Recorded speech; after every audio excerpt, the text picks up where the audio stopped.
പിന്നെ ഈ വയസ്സിലൊക്കെ അല്ലാതെ പിന്നെ എപ്പോഴാണ് ഇങ്ങനെ സംഭവിക്കുന്നത്? അതൊന്നും വിഷയമല്ല. അതൊന്നും ഓർത്ത് നീ ടെൻഷൻ ആവേ വേണ്ട കേട്ടാ. പിന്നെ അങ്ങനെ തട്ടിയൊന്നും പറഞ്ഞൊന്നും കുഴപ്പമൊന്നുമില്ല. എനിക്ക് പ്രശ്നമൊന്നുമില്ല. നിനക്ക് പ്രശ്നമില്ലെങ്കിലും കുഴപ്പമില്ല. പിന്നെ ഞാൻ പറഞ്ഞല്ലോ ഇന്നലെ നിന്റെ അടുത്ത്, നമ്മൾ തമ്മിലുള്ളത് നമ്മൾ മാത്രം. വേറെ ഒരാള് ചെവിയിൽ പോവുക അങ്ങനെ സംസാരിക്കുകയോ അറിയുകയോ ഒന്നും ചെയ്യൂല. അത് നിനക്ക് ഞാൻ പ്രോമിസ് തരുന്നു. ആ, അതല്ല മാമി എനിക്ക് ചില സമയത്ത് ഞാൻ മാക്സിമം ബാംഗ്ലൂർ തന്നെ ഇരുന്ന് എന്നിട്ട് പറയാം എനിക്ക് എന്തോ പോലെയൊക്കെ തോന്നുന്നു. അതില് കുഴപ്പമൊന്നുമില്ലടാ. നാണിക്കൊന്നും വേണ്ട. ഏട്ടാ ഞാൻ പറഞ്ഞ സുന്ദര കാര്യം. അവര് ചേച്ചിയാണ്. നല്ല പ്രായമുണ്ട് അവർക്ക്. പക്ഷെ ഞാൻ അവരെ എനിക്ക് കള്ളി സുഗതി എന്നൊക്കെ വിളിക്കുള്ളൂ. നമുക്ക് അവിടെ വരുള്ളൂ. സാധനങ്ങളൊക്കെ തീരുമ്പോ വീട്ടിൽ വന്നിട്ട് ചോദിക്കും. കുറച്ച് മുളക് പൊടി മല്ലിപ്പൊടി അങ്ങനെയൊക്കെ എപ്പോഴും വരും. വലിയ പൈസയൊന്നും ഇല്ല. സാമ്പത്തികത്തിൽ അവരൊത്തിരി താഴ്ചയിലാണ്. സാമ്പത്തികത്തിന്റെ അടിയില് ഭർത്താവുള്ള ഞാൻ പറഞ്ഞില്ല, അവര് ഡിവോഴ്സ് ആയി. കുറച്ച് ഫാമിലി പ്രോബ്ലങ്ങളൊക്കെ ഉണ്ട്. അവർക്ക് മക്കളൊന്നുമില്ലടാ.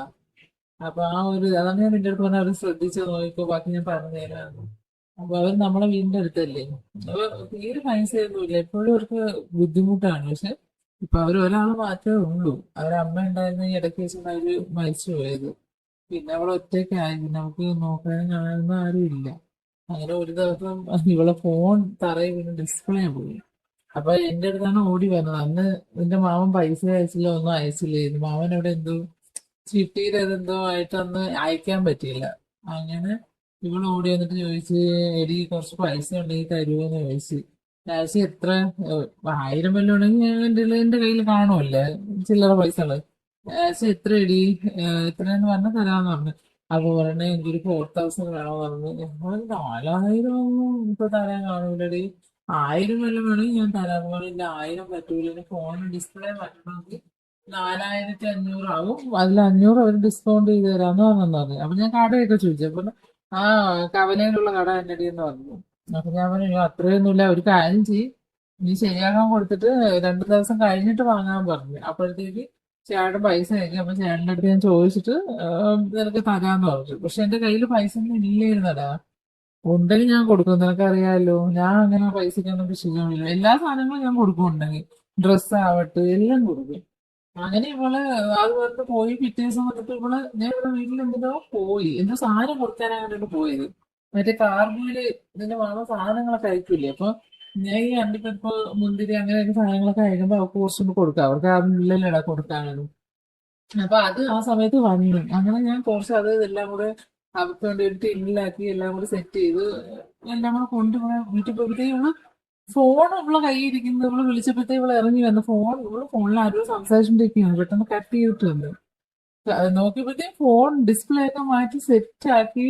അതിന്റെ ബാക്കിലെ കവർ മാറ്റിയേക്കുന്നു. അപ്പൊ ഞാൻ ഇവിടുത്തെ ശരി, നീ അല്ലേ ഇന്നലെ പറഞ്ഞേ നിന്റെ ഫോൺ കംപ്ലൈന്റ് ആയി ഡിസ്പ്ലേ പോയെന്ന് പറഞ്ഞേ, എന്നിട്ട് ഇത്ര പെട്ടെന്ന് നീ ശരിയാക്കിയാ? നീ 4000 വേണമെന്ന് പറഞ്ഞ എന്റെ അടുത്തല്ലേ വന്നത്. പിന്നെ നിനക്ക് പൈസ എവിടെ നിന്ന് കിട്ടിയെന്ന്. പക്ഷെ ഇവള് ഭയങ്കര ചിരിയാണ്.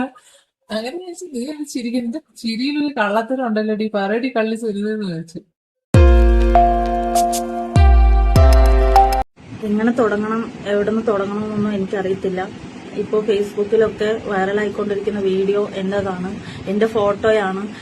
ഞാൻ സിനിമയ്ക്ക് പോയപ്പോൾ റിവ്യൂ കൊടുത്തതാണ്. അത് പക്ഷെ ആ ആവേശത്തിന്റെ പുറത്ത് എന്റെ പൊട്ട ബുദ്ധിയിൽ ഞാൻ അറിയാതെ അത് പറഞ്ഞുപോയി. ആ ചാനലുകാർ റിവ്യൂ എടുക്കുന്നവര് നിങ്ങൾ ആ വീഡിയോയിൽ ശ്രദ്ധിച്ചാൽ അറിയാൻ പറ്റും. ആ ചാനലുകാരിങ്ങനെ പറഞ്ഞപ്പോഴത്തേക്കും ഞാനും ആ ആവേശത്തിന്റെ പുറത്ത് പറഞ്ഞു പോയതാണ്. അതൊരിക്കലും മോദിജിയെ കൊല്ലണമെന്ന് വിചാരിച്ചിട്ടോ ഒന്നും രാജ്യത്തിന് ദ്രോഹിക്കണമെന്ന് വിചാരിച്ചിട്ടോ ഒന്നും അല്ല. എനിക്കത് അറിയത്തില്ല. ഇപ്പോഴും എനിക്ക് മനസ്സിലാവുള്ള ഞാൻ എന്താ ചെയ്തതെന്ന് എന്തോ പറഞ്ഞതെന്നോ. ഞാൻ ആത്മാർത്ഥമായിട്ട് മോദി സർക്കാരിനോടും എല്ലാവരോടും, BJP-ക്കാരോടും അല്ല, എനിക്ക് പാർട്ടി ബേസ് ഒന്നും എനിക്ക് അറിയത്തില്ല. ഞാനൊരു പാർട്ടിയിലും അല്ല. എനിക്കൊരു അബദ്ധം പറ്റിപ്പോയതാണ്. അബദ്ധം എന്ന് പറയുമ്പോൾ ഒരു പൊട്ടത്തരം പറ്റിപ്പോയതാണ്. എല്ലാവരും എന്നോട് ക്ഷമിക്കുക. എന്താ ചെയ്യേണ്ടതെന്ന് എനിക്ക് അറിയത്തില്ല. ഞാൻ വല്ലാത്തൊരു മാനസികാവസ്ഥയിലാണ്. എനിക്ക് പുറത്തിറങ്ങാൻ തന്നെ പേടിയാവുകയാണ്. എനിക്ക് ആരോട് സംസാരിക്കാൻ തോന്നുന്നില്ല. എനിക്ക് ആരോട് സംസാരിക്കേണ്ടെന്നോ പറയേണ്ടെന്നോ ഒന്നും എനിക്കറിയത്തില്ല. ഞാനിപ്പോ എന്താ ചെയ്യേണ്ടത്? ഞാനിപ്പോ റൂമിൽ തന്നെ, ഞാൻ റൂമിൽ അടച്ചിരിക്കുക. ഞാനിപ്പോ 2 ദിവസമായി ഫുഡ് കഴിച്ചിട്ട് എനിക്കൊന്നും ചെയ്യാൻ പറ്റുന്നില്ല.